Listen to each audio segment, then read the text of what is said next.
Bienvenue au bulletin de Radio Nice et Centrale Milan pour le lundi 15 juin 2026 sur France au jour.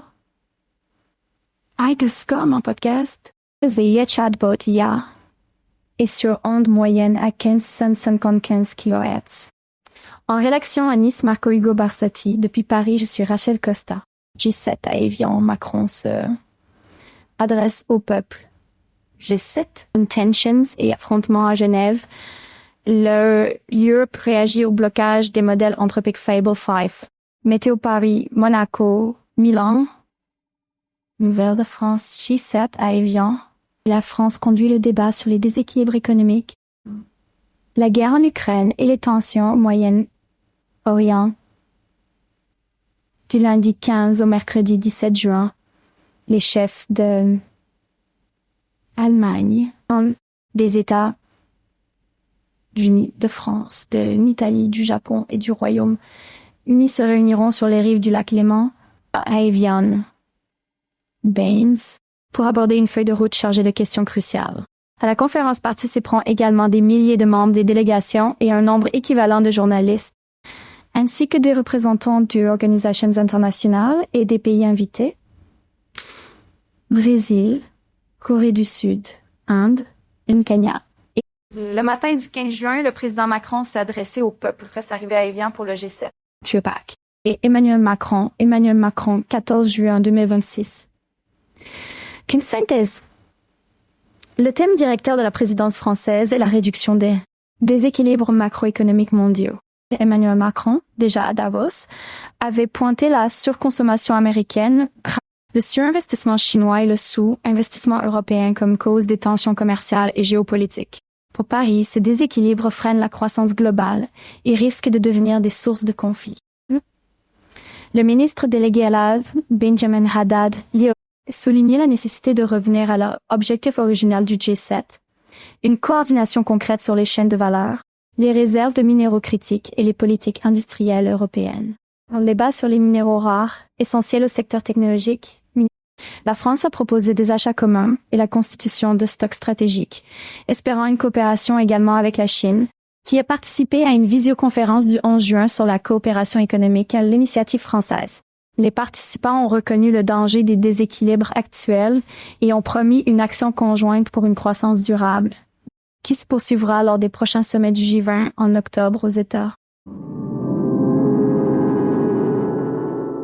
Aux côtés des enjeux économiques, le conflit en Ukraine demeure une priorité. Volodymyr Zelensky a été officiellement invité à Évian et la France entend soutenir une négociation directe entre Kiev et Moscou afin de définir des paramètres pour un dialogue pour garantir la sécurité territoriale ukrainienne et protéger les infrastructures énergétiques touchées par les récentes offensives russes. Le G7 évaluera également le maintien de l'aide militaire et financière à Kiev. Le Moyen-Orient complète l'ordre du jour. Un déjeuner de travail verra la participation des présidents de l'Égypte et des Émirats arabes unis, ainsi que de l'émir du Qatar, pour discuter de la situation à Gaza et au Liban et de la réouverture du détroit d'Ormuz, toujours bloqué après des mois de conflit. Bien que la Chine ne fasse pas partie du G7, la France a évoqué la possibilité de coopérer avec elle sur des questions énergétiques et commerciales. Donald Trump, de son côté, a annoncé un accord de paix avec l'Iran. Suscite l'intérêt des dirigeants du G7 sur la sécurité du transit maritime et sur un éventuel accord nucléaire et balistique avec Téhéran. Le sommet d'Évian se présente donc comme un moment décisif pour reconstruire le dialogue international, rééquilibrer les échanges commerciaux et renforcer la cohésion entre les puissances occidentales face à une série de crises interconnectées.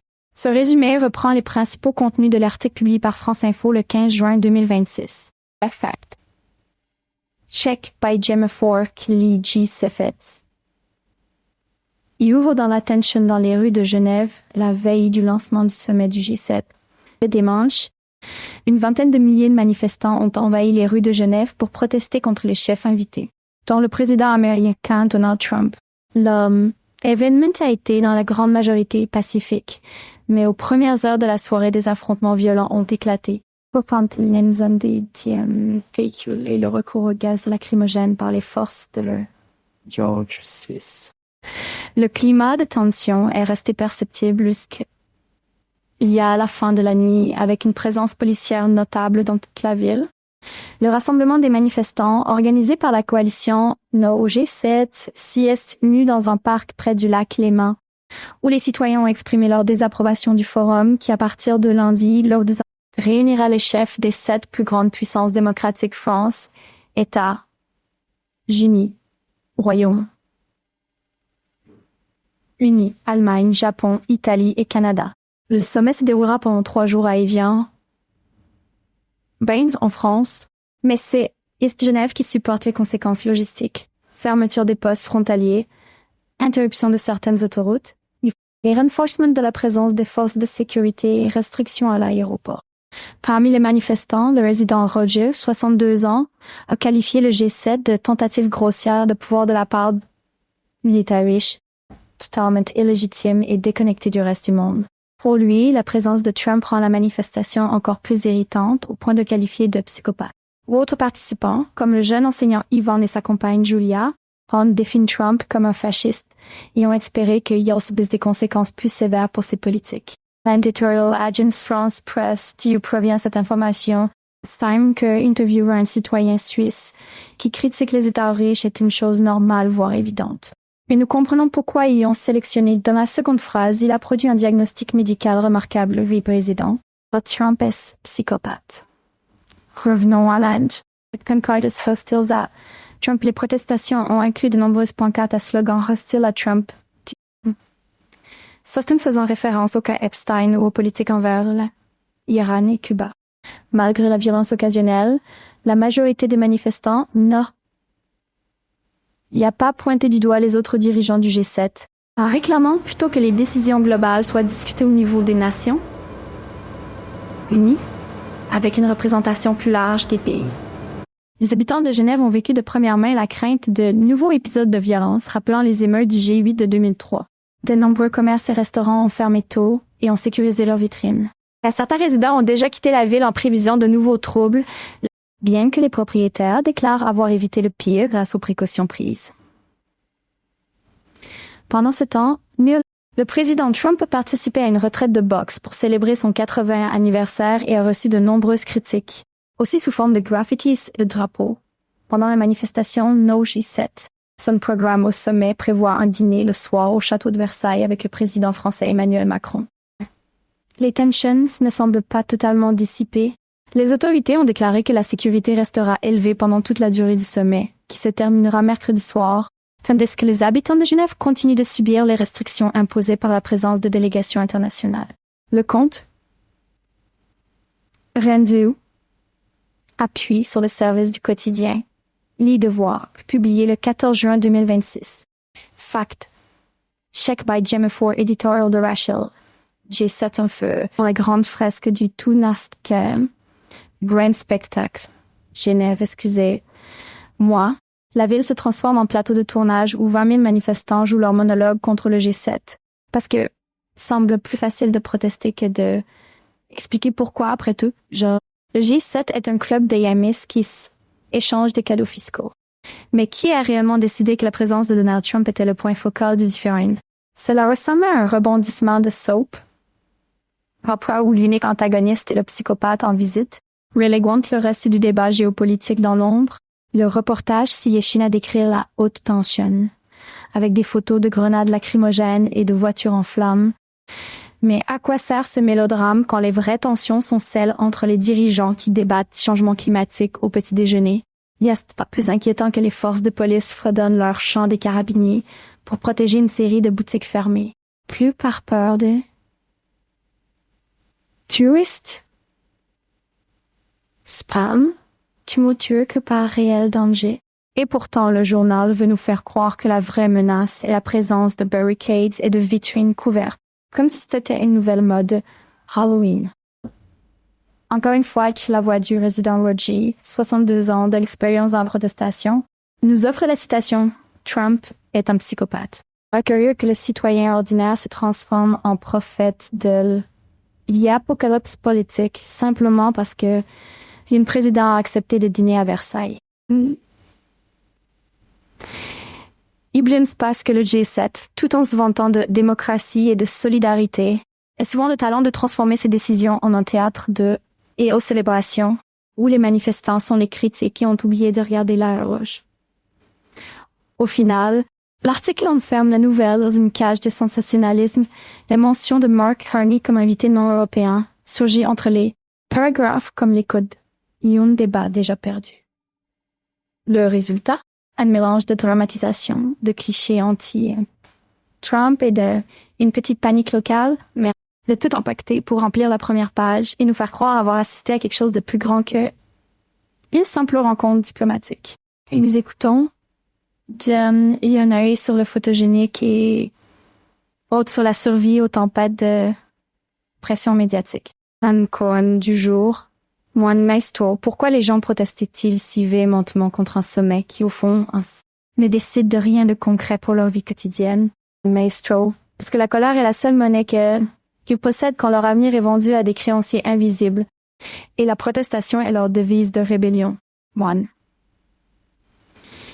Et alors, Maestro, si la protestation est une monnaie, quelle est la valeur il y a un chapeau de fumée lancé par un manifestant sur une voiture en feu? Maestro, la valeur, c'est la conscience que le hier que nous respirons est plus pur quand la flamme s'éteint, mais le souvenir de avoir allumé reste le prix le plus élevé de la liberté. LRTI ont lieu pour réagir au blocage des modèles Fable 5 et Mythos 5 de Anthropic annoncé avoir reçu une directive du gouvernement des États sous l'administration Trump. Qui l'oblige à suspendre accès aux modèles d'intelligence artificielle les plus avancés, Fable 5 et Mythos 5, pour tous les utilisateurs non américains pour des raisons de sécurité nationale.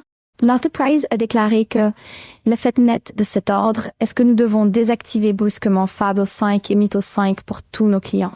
Afin de se conformer à la demande, cette décision a suscité une forte réaction en Europe, où des politiciens de plusieurs pays ont qualifié cette intervention de « il y a un signal d'alarme sur la dépendance technologique ». L'ancien ministre français de l'Intérieur et candidat à la présidence, Bruno Retailleau, a écrit sur X que la décision de Washington montrera quel point il est dangereux de compter sur des technologies étrangères, invitant la France à exploiter ses ressources nucléaires, ingénierie et startups comme Mistral, OVH Cloud et Skyway pour renforcer la souveraineté technologique. Au Royaume, là-haut. Ancien ministre britannique de la Défense Al Carnes a souligné que l'interruption du modèle le plus avancé du monde a paralysé la recherche, l'expérimentation en entreprise et les projets pilotes dans les hôpitaux, qualifiant les événements de pas une histoire sur Leia, mais l'histoire de chaque secteur où le Royaume-Uni était leader. Le leader néerlandais d'une extrême droite, Geert Wilders, a demandé le retour de Claude Fable 5 et a mis en avant le fait que l'IA devient une question de souveraineté nationale, préconisant une accélération de la production de modèles propres. Le ministre délégué français à l'Université, Benjamin Haddad, a affirmé que la décision de l'administration Trump représente une accélération de la guerre géopolitique sur l'IA, exhortant l'Europe à ne plus dépendre de technologies extérieures, mais à investir davantage dans les innovateurs locaux. L'ancien ministre britannique de la Défense Tom Tugendhat a rappelé que la limitation du accès est une conséquence inévitable de la guerre numérique, où la souveraineté se mesure plus en code que in canons, et a invité le Royaume-Uni à ne pas sacrifier son avenir technologique pour des solutions à court terme. L'ancien premier ministre français et ex-maire du Havre, Édouard Philippe, a décrit l'intervention américaine comme une logique de pouvoir qui transforme l'IA en infrastructure critique, dont le contrôle ne peut plus rester entre les mains de ceux qui ne savent pas la gérer.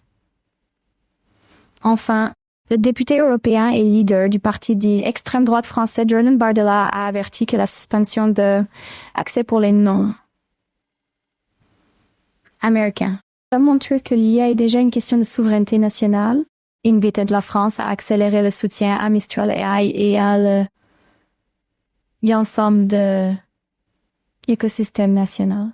Dans l'ensemble, la mesure a ravivé le débat sur l'autonomie numérique européenne et poussant davantage de gouvernements à évaluer des investissements et des politiques visant à garantir que les futures générations d'intelligence artificielle soient développées et contrôlées sur le territoire européen. Cet article est né en réponse au blocage imposé par Anthropic à ses modèles IA les plus puissants, suite à un ordre de l'administration Trump et reflète les réactions de diverses personnalités politiques européennes. Fact. Check by Jem Four et bienvenue au bulletin international de Radio Nice Central Milan pour le lundi 15 juin 2026. La fin ce jour. Tardon Castel Football. Je suis Rachel Costa. Il y a entre les États-Unis et le président américain a annoncé la conclusion d'un accord avec Téhéran prévoyant la réouverture immédiate du passage maritime des Hormuz, crucial pour le transport du pétrole mondial. L'entente, qui sera signée vendredi à Genève, vise à mettre fin aux hostilités entre les deux puissances et à débloquer les routes commerciales du Moyen. Les observateurs internationaux soulignent que le retour de la navigation dans cette zone pourrait rapidement faire baisser le prix du brut et stabiliser les marchés énergétiques. Le marché boursier américain a réagi au nouvel accord Iran-État. Les futurs des bourses américaines ont connu un bond à l'aube, où une hausse par les attentes. Une paix durable aux moyennes, l'annonce du pacte a alimenté une vague d'optimisme parmi les investisseurs, qui ont fait grimper les indices de référence et le dollar, considérés comme valeur refuge. Les analystes doutent toutefois que la volatilité persiste tant que le calendrier exact de la réouverture du détroit ne sera pas défini. Acteur crucial pour les producteurs d'énergie. SpaceX lance sa première offre publique initiale en bourse. Le géant aérospatial de Elon Musk a réalisé sa première cotation en bourse et suscite un grand enthousiasme chez les investisseurs. L'émission a porté la valorisation totale de l'entreprise à plus de 2 trillions de dollars en faisant l'une des plus importantes du secteur technologique. Les observateurs de Wall Street voient dans l'IPO de SpaceX le signe d'une valorisation croissante des entreprises liées à l'homme. Exploration spatial et à l'innovation technologique. SoftBank progresse de plus de 12% après l'Iran. Les actions du groupe japonais ont enregistré une hausse de plus de 12% en réponse à la nouvelle de l'accord entre Washington et Téhéran. Les opérateurs de marché ont interprété le mouvement comme une possible impulsion aux activités de télécommunications et aux projets d'intelligence artificielle dans les régions concernées par le relancement du commerce énergétique. Les analystes suggèrent que la stabilité géopolitique pourrait favoriser des investissements supplémentaires dans les infrastructures. Dans le numérique à l'échelle mondiale. Anthropic trade ses partenaires commerciaux. Selon une enquête. Une enquête récente a révélé que la société de intelligence artificielle Anthropic a limité certains modèles invoquant des raisons de sécurité nationale. Et la décision, prise sous la pression des autorités américaines, a laissé de nombreux partenaires commerciaux en difficulté. Soulevant des questions sur la transparence des politiques d'entreprise dans le secteur technologique. L'article met en lumière les tensions entre innovation, régulation et intérêts commerciaux dans un marché en rapide évolution. Au Paris, Monaco, à Milan pour le lundi 15 juin 2026 Paris. Journée chaude avec un ciel tantôt ensoleillé. Le matin à Paris, il fait frais, autour de 16 degrés, avec des vents modérés venant de l'est. C'est à 20 km, parfois poussé à 10 km. Rex Paris discrépète note une légère hausse de la température dans l'enfer. Après, midi, atteignant 29 degrés, avec des vents plus forts du sud, c'est à 25 km, mais sans aucune trace de pluie. Le ciel reste majoritairement peu nuageux, avec quelques brises légères qui donnent une sensation thermique de 31 degrés. En soirée, les températures redescendent à 27 degrés. Le vent faiblit nettement et le ciel devient plus couvert, toujours sans précipitation. La nuit apporte une fraîcheur de 23 degrés, des vents légers de 20 km et un ciel très nuageux avec quelques éclaircies. En résumé, Paris connaît une journée chaude, sèche et dominée par un ciel variable mais dépourvu de précipitations. Monaco. Monte Carlo, soleil et température agréable au lever du jour à Monaco. Voilé. Hier tiède, 20 degrés, avec des vents de et à 25 km caressant la côte. Là, l'expert du registre signale que, après midi, le soleil domine, vu les températures montent à 24 degrés, tandis que le vent maintient la même intensité venant de 25 km, sans précipitation. Le fin de après midi apporte un léger rafraîchissement à 22 degrés. Le vent s'y atténue à 15 km et le ciel reste dégagé, sans nuages ni pluie. La température descend à 20 degrés, le vent se calme presque totalement et le ciel reste limpide, le garantissant une nuit paisible. Toute la journée, Monaco bénéficie de conditions stables, soleil éclatant et absence de pluie. L'atmosphère reste agréable, idéale pour les promenades le long de la mer ou des dîners en plein air. Milan. Soleil éclatant avec une chaleur marquée. Le matin milanais s'y éveille avec un thermomètre autour de 20 degrés, des vents faibles venant de l'ouest à 3 km et un ciel dégagé qui promet une journée sans pluie.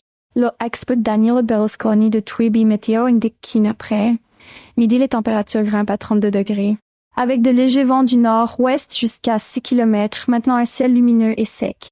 En soirée, la chaleur s'y atténue à 27 degrés, le vent reste faible autour de 8 km et le ciel reste peu nuageux, sans signe de précipitation. La nuit apporte une fraîcheur de 24 degrés, des vents calmes de 5 km et un ciel quasi dégagé, parfait pour une bonne nuit de repos.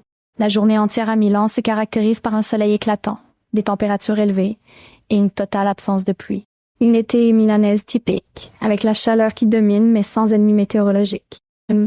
Éditorial météo de Rachel, le monde est toujours en crise, mais est-ce la faute du temps? Quel étrange constat quand le soleil apparaît, on réalise immédiatement la fragilité de notre planète. Comme si le simple rayon de lumière était un signe de l'ordre global. Ou n'y a qu'une excuse pour se sentir plus important face à une simple nébulosité. Et pendant que les journalistes climatisent chaque légère variation de pression, demandant alors pourquoi ne pleut, puis pas chaque fois que le thermomètre dépasse les 30 degrés, peut être le vrai coupable et le micro de votre four, ou la truite qui nage dans le pot. Quoi qu'il soit, laissons le vent décider si nous devons nous inquiéter ou non. 32 jours, moine, le soleil se lève et la température est parfaite. Qu'en penses-tu? Le vent, c'est sûr que le jour est beau. Et voici la météo du jour. Clôture en ligne sur X et Mastodon, sur tous les assistants vocaux et sur les ondes moyennes. Yes, France, au jour. Et avec Central Milan, Kansas, 175 km/h. C'est tout pour le moment. Depuis la rédaction de Paris, je suis Rachel Costa. C'est Radio Nisa Central Milano, fin 675 kHz.